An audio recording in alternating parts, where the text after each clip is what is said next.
Hello दोस्तों, story line voice channel में आपका स्वागत है। आज की कहानी है क्यों न करूं अपनी किस्मत पर नाज।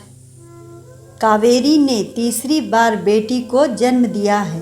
अस्पताल में नर्स ने लेबर रूम से बाहर आकर बताया घर वालों को कि बेटी हुई है, लेकिन क्या सिस्टर, बेटी विकलांग है। एक हाथ कोहनी के नीचे से नहीं है, उसका एक हाथ आधा है। सबके चेहरे पर हवाइयाँ उड़ने लगी। सभी एक दूसरे का मुंह देखने लगे। शारदा देवी कहने लगी, इस बच्ची को सिस्टर आप ही रख लो, मुझे नहीं चाहिए। मैं रख लूँ? मैं क्या करूँगी रख के? अब आप ही जानो सिस्टर, हम तो नहीं ले जाएंगे घर। शारदा देवी बोली, क्यों नहीं ले जाएंगी? आजकल तो नकली हाथ पैर सब लग जाता है। जब बड़ी हो जाएगी तो आप लोग इसका हाथ लगवा देना। यहाँ से तो ले जाना ही पड़ेगा, यहाँ हम लोग नहीं रख सकते। कावेरी का भरा पूरा परिवार था। सास थी, ससुर नहीं थे। कावेरी के 2 बेटे बड़े थे और उनसे छोटी 2 बेटियां थीं। ये तीसरी बेटी थी। अस्पताल से छुट्टी होने पर सब बड़े अनमने मन से बच्ची को लेकर घर आ गए। कावेरी ने बेटी का नाम शशि रखा, लेकिन घर में वही सबकी उपेक्षा का शिकार थी। कोई उसे गोद में नहीं उठाता था, बस ऐसे ही रोती रहती थी। सास शारदा देवी तो बस बैठे बैठे कूड़ती रहती थी। उसका बिलख बिलख कर रोना भी दादी के मन को विचलित नहीं करता था।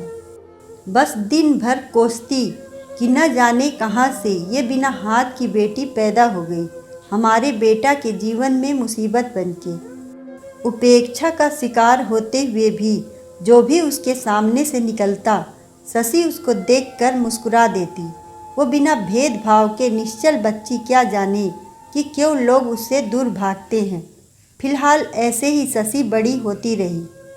बाहर जब भी खेलने जाती, सभी बच्चे उसे हथकट्टी हथकट्टी कहकर चिढ़ाते, फिर भी वो कुछ नहीं बोलती, बस कुछ आंसू बहाकर रह जाती। धीरे धीरे शशि बड़ी हो रही थी। उसके समझ में आने लगा था कि मेरा एक हाथ नहीं है। अब वो अपने आप को बहुत अपमानित महसूस करने लगी थी। जहाँ भी जाती सब उसकी तरफ इशारा करके बातें करते और हंसते। स्कूल में तो कुछ बच्चे यहाँ तक बोलते, अपना कटा वाला हाथ दिखाओ। बहुत शर्मिंदा होती शशि। घर आकर खूब रोती, माँ से शिकायत करती। माँ समझा बुझाकर शांत करती। फिर शशि ने एक तरकीब निकाली। फ्रॉक और स्कर्ट छोड़कर सलवार सूट पहनने लगी और चुन्नी से अपना हाथ छिपाए रहती। पढ़ने में शशि बहुत होशियार थी।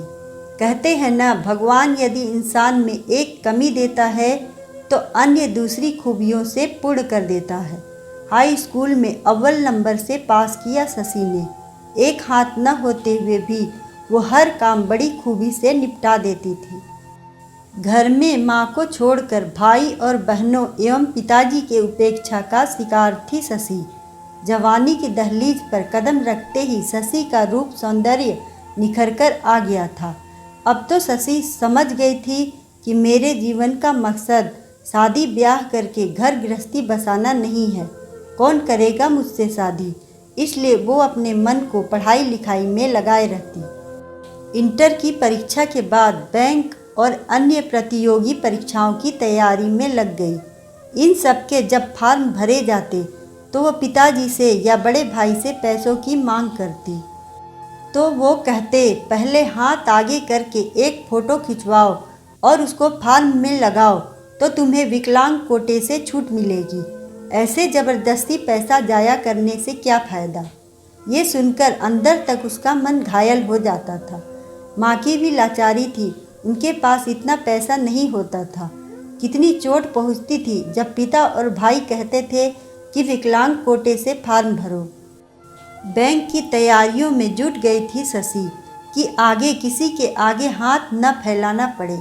उसको लिखित परीक्षा देनी थी, जिसका सेंटर शशि की बड़ी बहन के यहाँ सागर में मिला।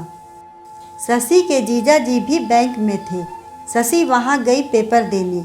वहीं से उसकी किस्मत का बंद दरवाज़ा खुलने वाला था। शशि के जीजा जी जिस बैंक में थे उस बैंक का मैनेजर शशि के जीजाजी अनिल के बहुत अच्छे दोस्त थे, पंकज दीक्षित। पंकज की पत्नी की किसी एक्सीडेंट में मौत हो गई थी। उनकी एक 3 साल की बेटी थी। उसके देखभाल के लिए बहुत परेशानी आ रही थी। पंकज एक ऐसी लड़की की तलाश में थे जो ज़रूरतमंद हो और बच्ची की देखभाल कर सके। पंकज ने अपनी एक इच्छा शशि के जीजाजी को भी बताई थी। पंकज दीक्षित का शशि के जीजाजी के घर आना जाना था। शशि के जीजाजी के दिमाग में ये बात आई कि क्यों न शशि के लिए पंकज से बात करी जाए।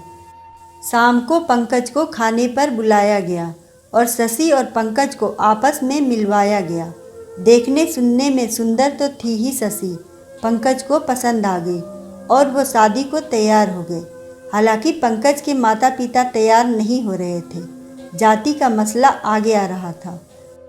शशि की बहन ने घर पर माँ को बताया तो पहले तो कावेरी और पति थोड़ा झिझके, लेकिन दामाद के आश्वासन पर तैयार हो गए। फिर छोटे से रूप में पंडित बुलाकर शादी कर दी गई और शादी के बाद तो शशि के जैसे भाग्य ही खुल गए। पैसों में खेल रही थी शशि। पहली पत्नी की बेटी को बहुत अच्छे से संभाला शशि ने।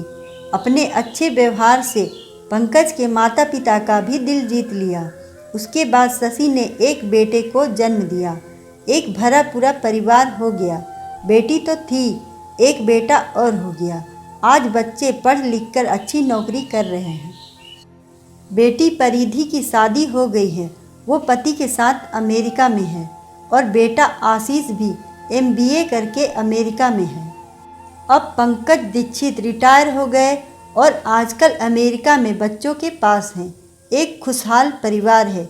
अब देखकर लगता ही नहीं है कि ये वही शशि है, घर के लोगों से उपेक्षित। अब जब भी मिलती है कहती है, मुझे तो अपनी किस्मत पर नाज है और क्यों न करूं। एक कमी थी तो ईश्वर ने उसके बदले में इतना कुछ दे दिया।